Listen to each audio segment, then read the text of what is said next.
Hi everybody, welcome back to Story Time. Last time we read chapter 1 of The Salamander King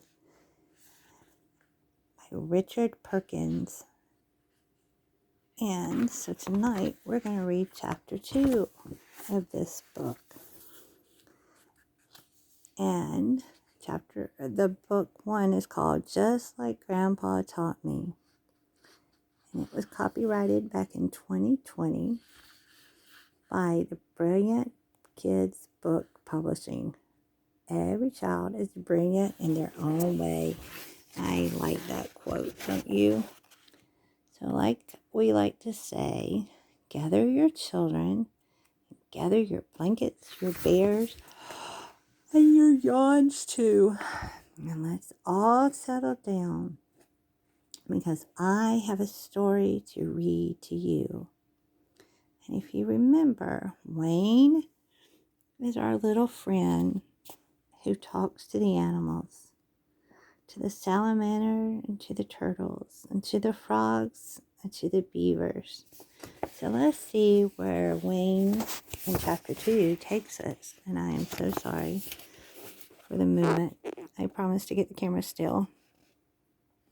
Chapters 2. Yes, children like you, Wayne.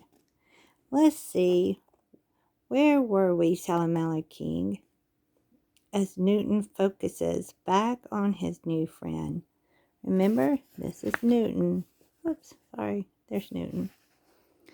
Oh yes, I am telling you all of this because we need your help.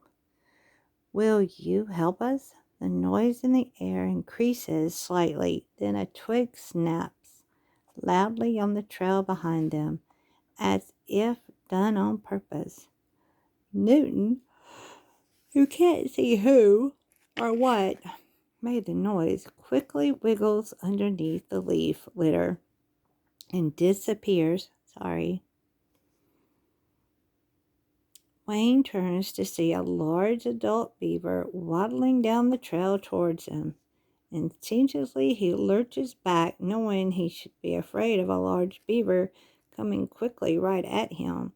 But after what he's been through in the last few moments, he collects himself and chooses being curious. Bernadette, the beaver, stops alongside Wayne, sits up, leans back on her haunch, and says, Newton, I see by the look on your face that you asked the lad.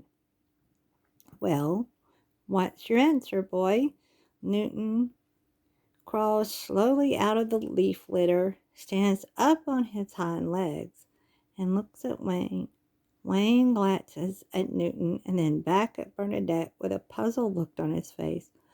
Another very large beaver, Bernadette's husband, Marty Bull, rises up out of the pond with a stick in his mouth, taking time off from repairing his family's lodge to hear the news firsthand. Wow, look at that fog rolling in, as if to hide these proceedings from onlookers, thinks Wayne as he feels the goosebumps rising on his flesh from the cold, thick, wet air. Have you ever had goosebumps? Before Wayne opens his mouth to speak, he scans the trees, grounds, and pond edges around where he stands. In a circular fashion, the animals are gathering around him, staring intensely. Wayne's brow furrows, announcing his concern to the dwellers of Newton's Pond, some of whom have apprehensive to scared looks on their faces, awaiting his response. Grubblings come out and hops down to a lower branch, followed by his wife and two much smaller woodpeckers.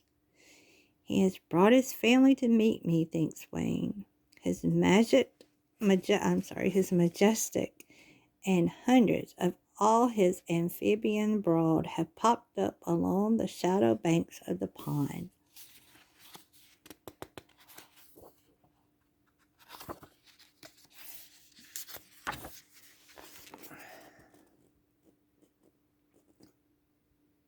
Irresistible swims through the frogs as many of their heads disappear in the water. Irresistible smiles as his majestic lowers at her repetition imperfects. Newton watches as Sandy, a juvenile painted turtle, who is the daughter of two of his oldest friends, is now joined by 20 others of all sizes, common mucks, snappers, and lots of painted, who paddled up and swim into light tan tree marks, no longer clothed in bark that they have fallen into the pond over the years and are frequent by the cold-blooded reptiles, one of their favorite spots to relax and be warmed by the summer sun. Wayne looks at each and every family member of Newton's pond, their home, understanding that they need him, and without help from us humans, they could die. Why, sure. What can I help you with? Everyone is so excited. There's a loud rustling in the air of wings flapping, little feet and paws tromping up and down in the leaves, and water is being splashed by diving and resurfacing turtles and frogs. A great big splash comes from Marty Bull's tail as he makes circles in the center of the pond, filled with relief and happiness. Newton looks at Wayne and motions him closer. Well, for starters, it's some of your humans that we are having a problem with. My humans? You mean some kids like me? Wayne asked sadly, pointing to himself. Yes, children like you, Wayne. Boys from my school, not someone from my 5th grade class, asked Wayne, never before seeing any of them at the pond. We are not sure what grade they are in, but they are young male humans, your size or maybe a size larger, Grumpins chirps in. What kind of problems? Wayne asked. Come with me, and I will take you on a little tour of our home, Newton says, confident that the Salamander King was going to accept his humble request. Others, not so confident, like His Majesty, concede and bow their heads to him in respect for his smart decision. Wayne dons his day pack and makes sure his shoelaces are tight. He once again sees the far reaches of the pond, noticing that the fog rolled out as quickly as it rolled in, and smiles. All the animals assemble a moment ago are likewise gone as well. Irresistible, who is now on land, says to Bernadette, I knew the boy would say yes. How could anyone say no to such an adorable elf, right? Bernadette smiles back, agreeing. My brood and I are all very happy he said yes, too. Bernadette stitches her brow and asks, Honey, are you going to start eating meadow mice? Irresistible chuckles. No, not when there is such plentiful supply of my favorite food in the pod. You know, my scales are cued for a reason. But I will try to sun more during the day and forage more at night for minnows in the shadows, and that is what I told Newton. Keeping His Majesty in the dark is fun, isn't it? Newton smiles, listening to the girl's chatter as he begins to crawl across the leaf litter, very, very slowly. When Wayne gently lays out his hand, suggesting he joins him, Newton hops aboard, jumps up Wayne's shirt, takes a comfortable seat on his shoulder. They head out, going through a shadow spot in the outer creek around the left side of the pond, opposite of the inlet. After a brief walk down the path, Wayne stops, holds his hand out for Newton, who climbs aboard so he can talk with him eye to eye. Tucked away in Grandpa's library, I do remember seeing an old map that says Newton's Pond on it. Wayne thinks to himself, and with a stitched brow he asks, "My grandpa told me to go to Newton's Pond to look for salamanders, but all the locals call it Old Fellow's Pond. Do you know my grandpa?"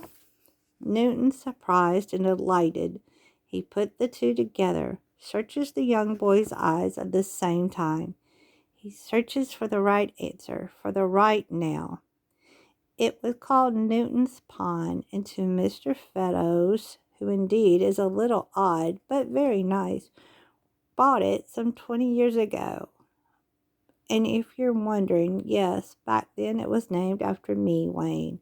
And trust me, very people knew why it was named after me. Wayne raised his eyebrows to that statement, knowing a Newton's lifespan in the wild is typically 15 or so years max, certainly not many more than 20. I knew your grandfather very well. We shared many experiences and taught each other quite a bit in that day. And that is a story for another time. For now, let's focus on what we need your help with, okay? Okay, Wayne replies, happy with information as he puts Newton back on his shoulder and walks down the path, thinking to himself, being patient is working here, as he smiles. As they walk deeper through the woods, closer to the river road and away from the pond, Wayne starts to see more and more litter and trash thoughtlessly tossed. He shakes his head, wondering, who could be responsible for this? My classmates? Oh no. Why would someone not pick up their trash in such a beautiful place? Asks Wayne. Newton responds to him, "Oh, this is nothing." A few more steps, Newton tells Wayne, "Watch out now. Look down there. Oh, that's terrible." Wayne states, amused and frightened at what he sees. There are some nails pounded into the base of two of the trees, and a tripwire has been strung across the path. Wayne bends down and immediately unwraps the wire and puts it in his back pocket. One of the local white-tailed deers, foraging at night, sprained a leg and told me about it. She limped around for a few days, made her nervous that she couldn't protect her fawn. I will get a hammer and pull these nails out tomorrow, as Wayne shakes his head in disgusting thinking about the unsuspecting deer and why someone would be so cruel. Newton directs him. I need to show you a spot near the back of the pond at the base of the hill. They continue walking towards it. This is a place where Wayne never goes. The local calls it tangles. The underbrush here is dense, stiff, and prickly, and it sounds like a murky swamp, not the clear, deep water pond. He forces his way through the chest, deep stabbing and stinging shrubbery, keeping his arms up in the air, holding Newton gently in one hand to not be scratched or knocked off his shoulder by the thorny bramble. He holds his day pack in his other hand to help push the branches away from his face, arms, and Newton. Out of the thickness, they step into a small clearing, accessed by a narrow trail through the dense woods by the reservoir road. To Wayne's surprise, he sees a cruel fort fashioned out of swan, all fresh tree limbs someone had built. They could have used dead wood, said Wayne, disgusted. The floor inside that once was grass is now hard-packed dirt, littered with matches, cigarette butts, candy wrappers, soda, and beer cans. Kids like me? After further investigation, whoa, they had a fire in here, which is also strictly not allowed by the landowner, said Wayne. This is designated red spruce, hemlock, and sugar maple growth forest. Wayne says now, astonished at what he is seeing and thinking about who the kids are. One in particular stands out, the number one bully in his class. Newton says, "Look, Wayne, look at this.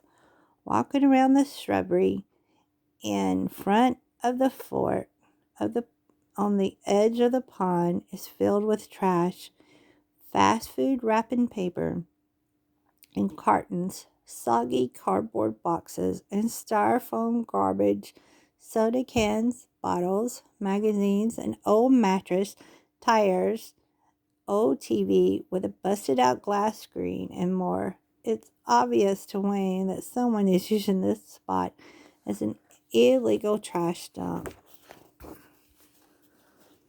And there, floating at the water's edge and beyond, are plastic jugs of antifreeze, engine oil quarts, and other industrial chemical bottles and cans, all with the tops removed.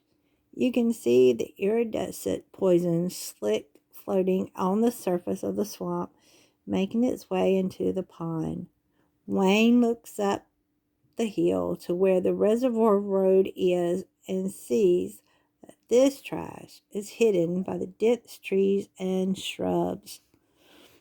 What type of person would do this? Wayne grasped. The national eco balance is being destroyed. Just horrible, Newton remarked sadly. This is the same water source many of the forest dwellers have been drinking for ages and believe safe. Many of us live in and absorb into our bodies. Think about the poor fish. They have nowhere else to go.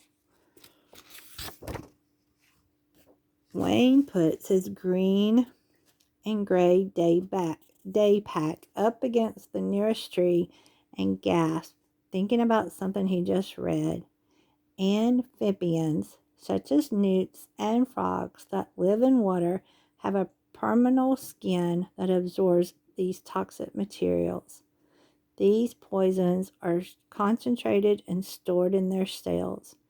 Chemicals that can hurt them include fertilizers, weed killers, pesticides, and detergents. Products with DEET are very, very bad for amphibians. Homeowners do not understand the damage they are doing and can use up to 10 times more chemical pesticides per acre on their lawn than farmers use on crops. During a rain, the pesticides and fertilizers they put on their lawns can be carried by runoff and end up contaminating a stream, wetland, or a pond just like this one. And then, when these amphibians lay their eggs underwater, the soft, jelly-like eggs readily take up the pollutants as they absorb moisture during development. Eggs, tadpoles, and baby newts with their feathered gills are much more sensitive than adults. These pollutions cause deformities and deaths. he thinks to himself, not wanting to scare Newton any more than he already has. Wayne places Newton back on his shoulder, who points out the plastic jug where a visible slick on the water is coming from. With Newton hanging on with his little orange-red hands, Wayne bends over and plucks the antifreeze carton out of the water. He looks inside and sees about a quarter of residue green fluid in the container. Still holding the antifreeze container, afraid if he puts it down, more will spill out. Wayne starts picking up the trash, selecting the leaking industrial chemical containers first. I need a trash bag. I need a lot of trash bags, Wayne says. Wayne puts some of the trash in a pile and then walks inside the fort looking for something to put the trash in. Maybe I will put it in here. Keep it away from the water, he thinks. Seconds after he is inside the fort, a shrill call is heard from high up in the trees. That's Grimmon's, Wayne, Newton says. He has heightened anxiety. He's warning us that someone is approaching.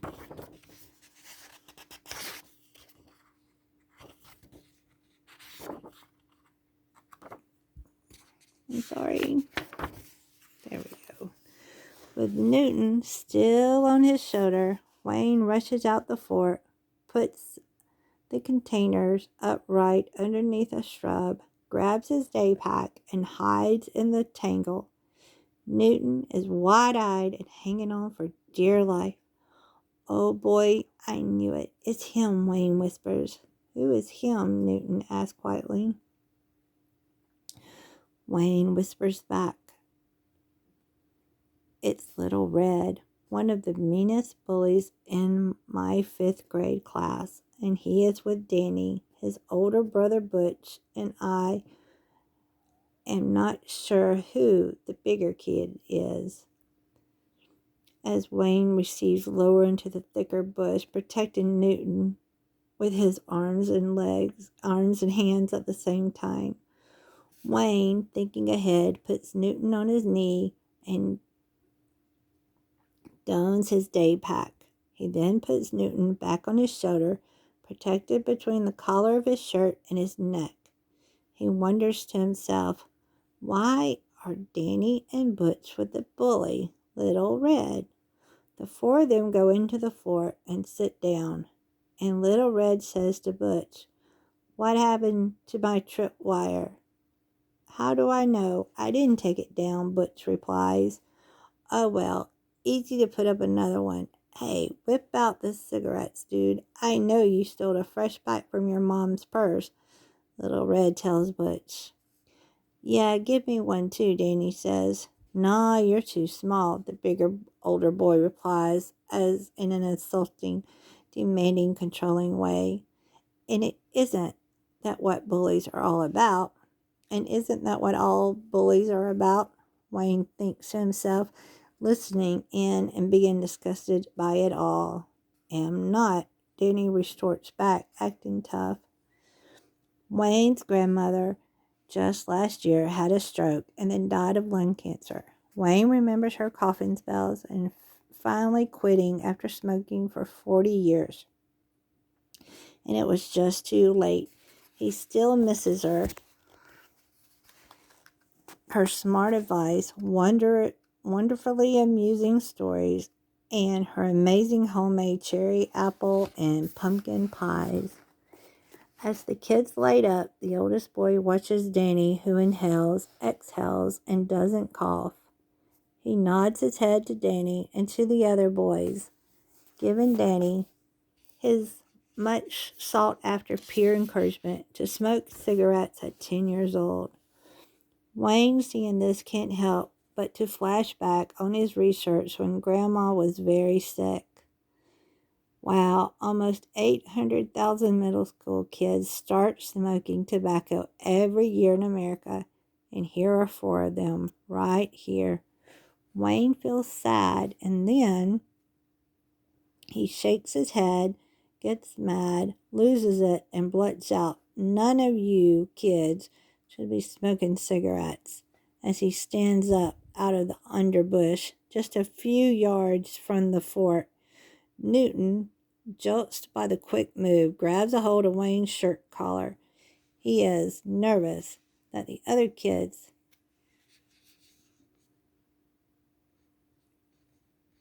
he was referring to now, right where they are.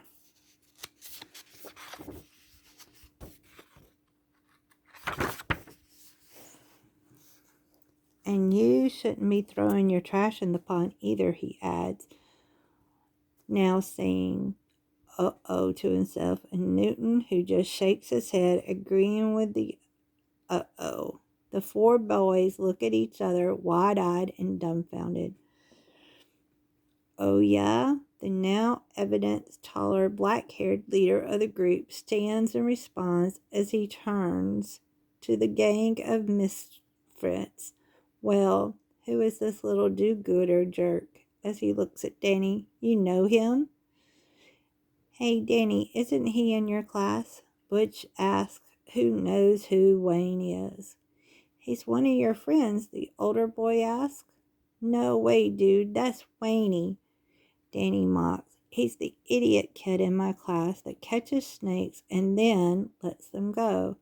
Yeah, I'm always messing him up. He's one of my favorite targets," sprues Little Red. Wayne is now in a crouched position, ready to spring, holding on to Newton, thinking, "Oh boy, I think I know what's going to happen now." "Oh yeah," the older bully responds to Little Red. "Let's see how good a swimmer Miss Goody Two-Shoes is," as he yells, "Go get him. Bring his butt over here." As the three boys spread out and cautiously make their way over to him, Wayne looks up to the hill, looking for the quickest and easiest way to the path through the trees and heavily underbush, knowing the road to the reservoir is at the top of it. It's a very popular spot for joggers and bicycle riders. "I hope they are out today," he prays, fearing for Newton's safety more than his own. He looks down to see that the laces on his sneakers are tied tightly. "Okay, we're going to avoid any and all slippery, wet leaf spots. You ready?" "I guess so," Newton replies nervously. Wayne, holding on to Newton, jogs left towards the pond as the three boys dive into the prickly underbush after him and get tangled up. Wayne smiles and takes off running to the right as fast as he can through the underbush path out of the tangles that goes up the hill to the reservoir road. And you'll have to come back to hear chapter 3 tomorrow. I hope you've enjoyed the Salamander King and the adventures of Wayne and his friend. And I will look forward to reading to you again tomorrow night. Good night, everybody.